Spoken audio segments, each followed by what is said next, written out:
Hello everyone, welcome back to the War Room, and this is it, the final video. We finished Africa, the North African campaign, 1940 to 1942. The Germans are going to win with a tactical victory only. They are not going to win with anything big.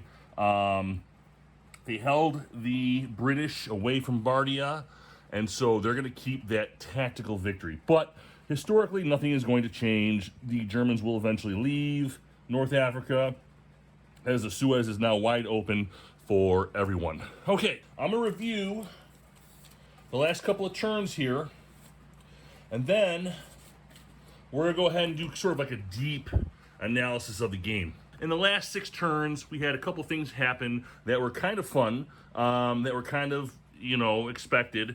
And in some cases, overall, this was a pretty good game, exciting game. So the Germans, the first thing they did was, I got Rommel over here for some reason. The Germans were able to hold up Bardia. They put a box into Bardia. Bardia is already a fortified city, so mainly they were able to hold on to Bardia for pretty much the entire rest of the game by doing that. Now, at the beginning of the game, they own Bardia, but with the supply, you're not going to spend points on that box.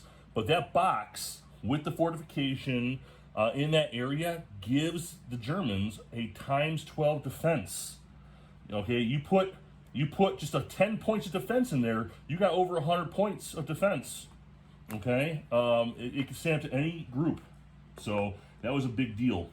So I had the San Marco Marines. All right, that's the San Marco Marines. They have a special rule. All right, when they come into play, and you keep them near a coastal hex, they could go to another coastal hex and take over that region, even for just a turn during your movement phase. And I did that right over here in Mersa Matruh. Yes, I took over Mersa Matruh about 2 turns ago. There was nobody here. Now, even I, as a British, I forgot about it.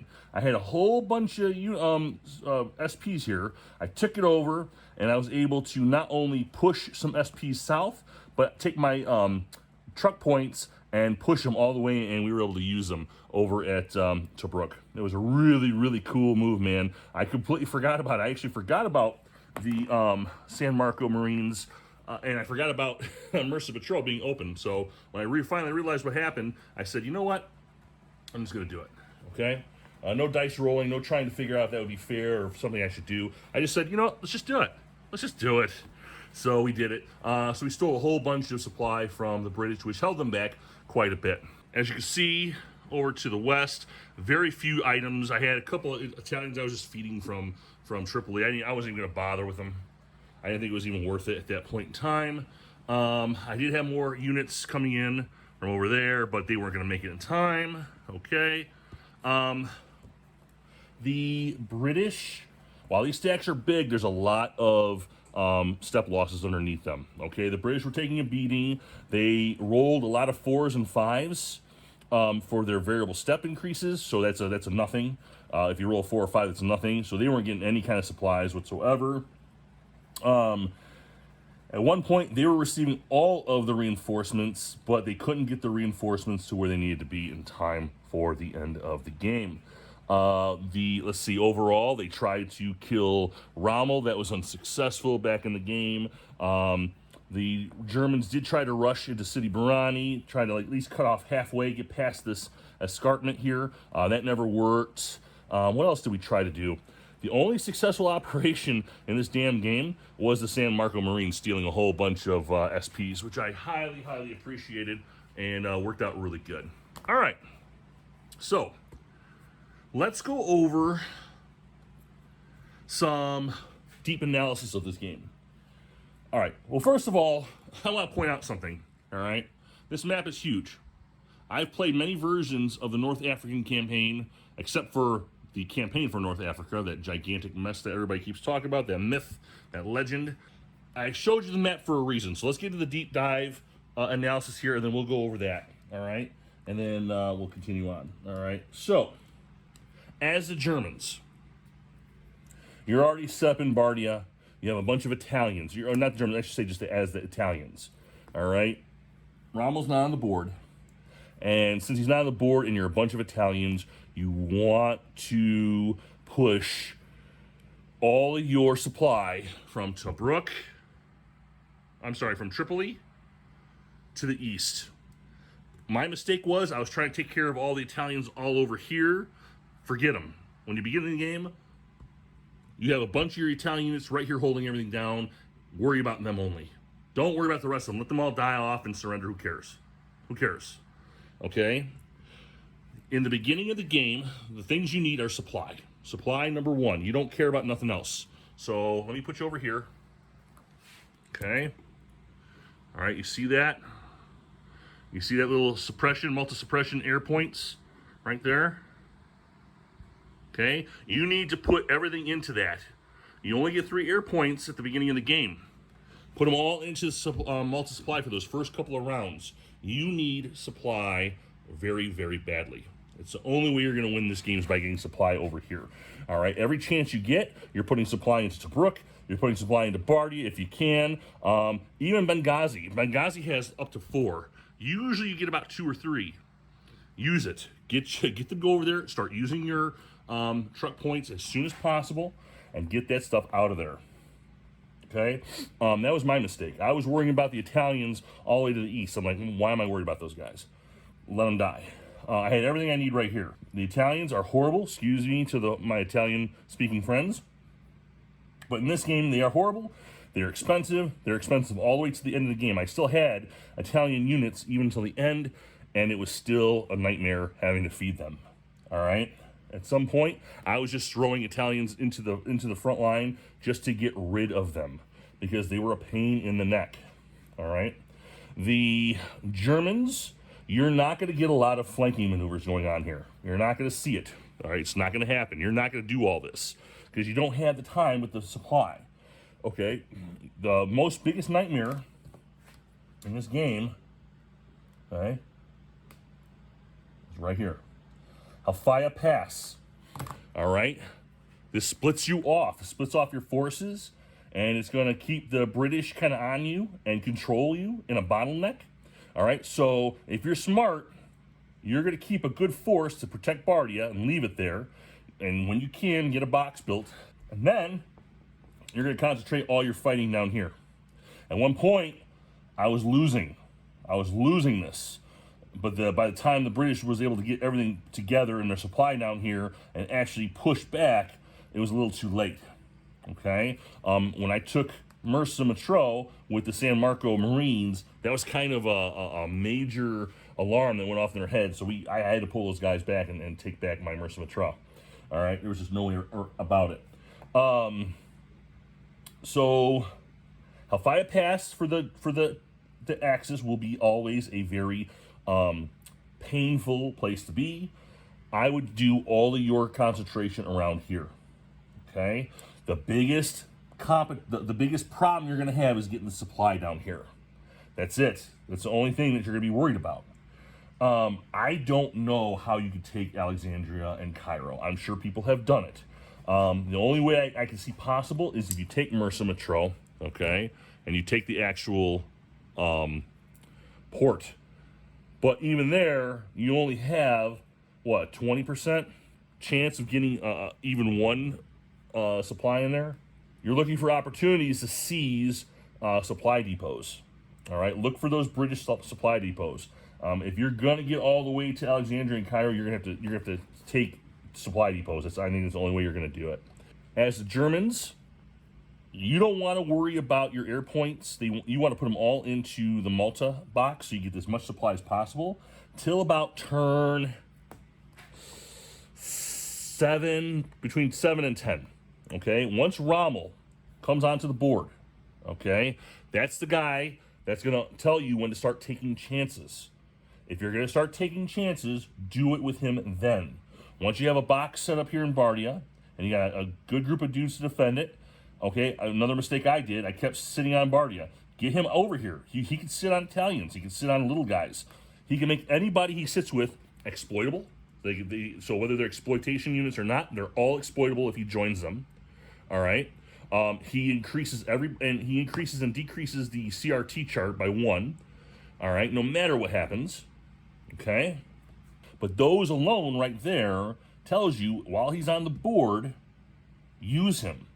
Start manipulating. You want to manipulate out here. Okay.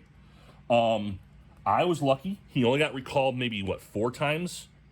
I want to say 3 or 4 times in the entire game, but he was on the board for most of the time. It's a 2d6 it's a 2d6 roll, and if you roll a 4 or less, he goes under. So not bad. It's not bad. All right, I actually lucked out pretty good. So while he's on the board, man, utilize him. Don't sit there playing games. All right, let's talk about the British. So the British, all right, you are set up pretty much the entire game. All right, your supply is slow and steady. It's very low. It starts off at 2 supply points a turn. You don't roll for them like the Axis powers do. And your main control area, your main HQ, is right here. Okay, excuse me, I'm sorry, I'm moving you around a lot. All right, 1 truck point moves a guy from here to here in 1 truck point. So you get 1 truck, or you get 1 supply point in here with 1 truck point. It's 20 movement points because you have this primary road. So it halves everything. All right, so 10 turns into 20. You can make it every time, so there's no problem, no issues. Okay? Mercer Matra is going to supply you well, but it's only going to supply you for so long. Eventually, you're going to want to get a lot of these guys from here to at least City Barani. City Barani is a great choke point for all your little supply to go in all areas. All right, 1, 2, 3, 4, 5, 6, 7. You go almost go past Barbadia and way down south. You, as the British, will always have the ability to go south. You'll be able to do more flanking than the Germans. However, be careful. When the German units, the TAN units, come onto the board, they are very powerful and they're very fast. They can catch up to you. So don't let that fool you. Don't think that you're invincible. Okay? Your units are not that strong. They're not that fast. And you don't get that many exploitable or exploitation units as the Germans do. So don't let that feed into any kind of ego that you can just outflank and do whatever you want. Okay? The way the game is set up, the Axis powers is more stronger than you. Even with the Italians, they're stronger than you. But they don't have the supply, which constantly hinders them. You are not stronger than them, but you have the supply. And you have the locations to put in the supply. And choke points to protect you. So it's a give and take. This game is a tug of war. If you watch European football, soccer, or if you watch my football, U.S. football, we all know, all right, they're all professionals. They all know how to play the game. We're not dealing with kids. What you're dealing with is which team in that football match is going to make the most mistakes. That is the name of this game too. It is a tug of war where one team's expecting you to make more mistakes than them. And when they make a mistake, you have to capitalize on that. If Bardia is pushed out, if the Germany has to move out of Bardia, take Bardia. Take it. Do it as soon as possible. And if you can supply, or if you can use a supply to build a box, build a box. And then you're good. You're going to keep Bardia. All right? Every time the Germans move back, you've got to fill in that spot, man, or exploit. If you can exploit, do it. All right? Just the only thing is you have to be careful because you will forget. City Barani will only get you so far. So don't exploit to the point where you're going to get hits and you're going to lose. You have to pre-plan all of this, guys. All right? There's no getting around it. Okay? So as the Brits, that's what you can do. As the game gets older, once you get into about 1942, okay, your air points are going to be very, very dangerous to the Germans because the Germans are going to have to start deciding on whether or not they're going to start using their air points for Malta or keep them for themselves, okay, because they still have to deal with that distance. They still got all this distance here to deal with. This is their worst enemy. When you're playing as the Brits, this is just as your buddy, okay? All of that is just beautiful. All right, the more he has to deal with that, the less you have to deal with this. Okay, so something to think about. All right, that was my little deep analysis. I was sitting on my throne there talking. Now let's talk about something else. Let's talk about this game in general. All right, you've seen this game. You've seen me play it online. I've played people. I've played by myself. Okay, I'm trying to get a team game going here. That was unsuccessful, but I'm still looking. All right. What is it about this damn campaign that brings us back every single time? Can anybody give me that? What is it about the North African campaign was horrific for both sides. It was worthless to the Germans at some point, but they kept fighting, all right? And for some reason, designers keep printing this damn game, and they keep pushing it. 80% of this map is never even used. It's mostly just art. Let's be real. Now, I've seen some where they use a lot less, just a strip, which is smarter, okay? But the rest of it's just art, okay? What is it about this game that they keep designing more of this game, and they keep selling it, and they keep selling out? What is it? I'll give you an idea. I think I know what it is. I think in some sick fashion, we as humans, we always kind of want to see what would happen if the bad guy won. What if Rommel got all the way to Alexandria and Cairo, okay, took over the Suez Canal, and reconnected with Army Group South in Operation Barbarossa? What would have happened? Okay, that's a big ask. Okay, if you really think about that, that was a gigantic endeavor. I don't know if anybody could have done that, but they were trying. They tried. Okay, so I think for some reason we play this tug of war game because, one, we can connect to it. Soccer, football, rugby, okay, whatever. Okay, cricket, it doesn't matter. It's a back and forth slugfest between two major powers in an area that was so hostile towards them. The desert was hostile towards everyone. Everyone got a piece of that whip. All right.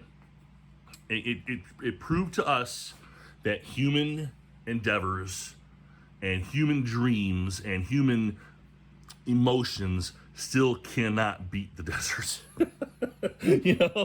I'm not trying to be like, make a too much of a damn poem out of this, but like, for some reason, we want to see what happens if the Nazis win. This is why you play Hearts of Iron 4. This is why we play these war games. This is why we play Operation Barbarossa games, and you want to see what would happen. What could have happened? Was there a way to do it? Now, some of you know the answer to that. Some of you have probably won. But then again, you think about your partners you played. Were they smart enough to handle it? Was it a war game, or was it just a slaughter because you just had a better start or knowledge of the game? There's always that question. It just burns inside of us. All of us. What if the bad guys really did win? What would happen? I always kind of wonder. People talk about, that show. What's that show called? The Man in the High Castle. You think about that. Could that have happened? I don't know. I couldn't answer that. Would this have been what caused it? If Hitler had put more resources into this theater, would he have done better in the Eastern operations? I don't know. It's a really good question. It's a really, really good question. But when you have a madman who doesn't put all of his nickels into this bank, and you've got a semi-okay guy like Montgomery coming in, all right, and he puts all his nickels in this bank, all right, you're going to tend to have one guy winning, right? That's what you're going to get. And that's what we have here.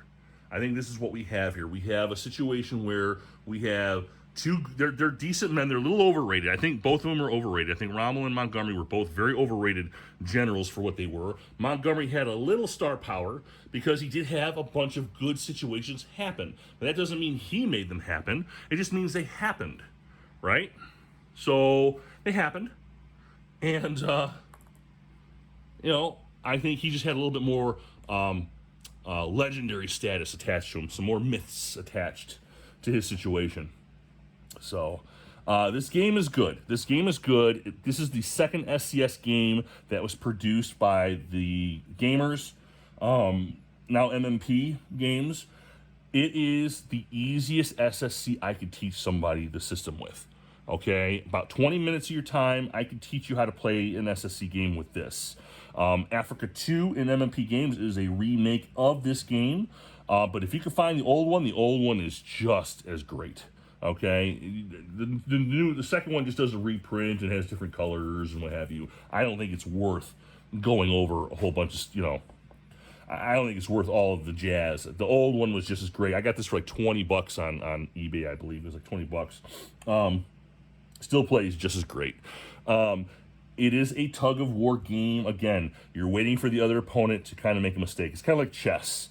Basically, it's a very long chess game, and what you're doing is you're waiting for your opponent to make a mistake, or maybe you hit that right dice roll where you wipe out his guys and they push back about 4 spaces, and it just opens you up to kind of go back a little bit further.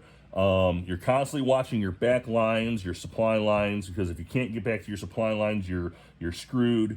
And that's about it. Guys, this was a great game. This is coming down now.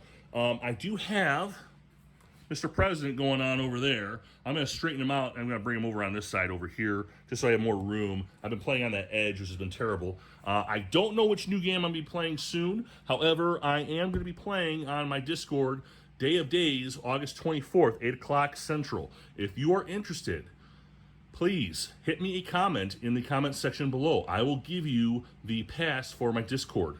Okay, get in touch with me, and we will play Day of Days. I'm looking for, I would like to get a 3x3, 3 versus 3 man team for Day of Days. I'm studying that game right now. That date could possibly change, but right now it's on. Let me know. All right, guys, have a good one. I'll talk to you.